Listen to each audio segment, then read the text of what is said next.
ओढ़ले चाहिए पगनी के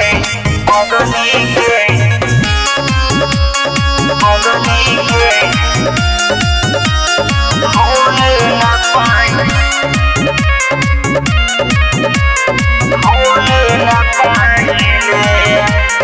और जी सुनिए राम जी,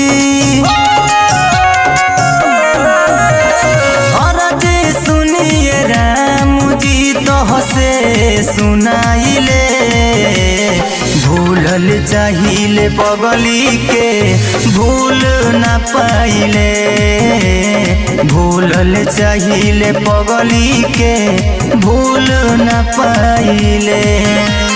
और जी सुनिए राम जी, तो हसे सुनाइले भूलल चाहिए पगली के भूल ना पाइले, भूलल चाहिए पगली के भूल ना पाइले। ओढ़ले चाहिए पगनी के mix by Mahakal recording studio Dudhahi Kushinagar.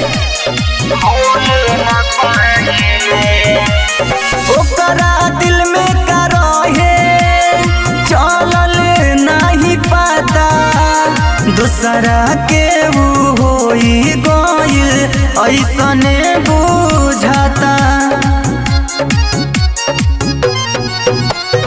ओकरा दिल में का रहे चलल नहीं पता, दूसरा के वो होई गइल ऐसने बुझाता, ऐसने बुझाता। रे बेवफा अपने से हम यापन, अपने से हम यापन लोरवा बहाइले भूलल चाहिए पगली के भूल ना पाइले, भूलल चाहिए पगली के भूल ना पाइले। ओढ़ले चाहिए पगनी के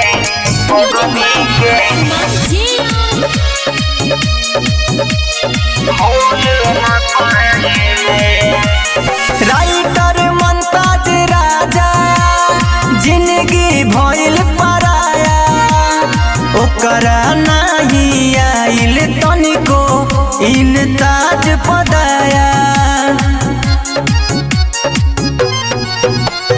राइटर मुमताज राजा जिंदगी भइल पराया, ओकरा नहीं आइल तनिको इन ताज पदाया, इन ताज पदाया।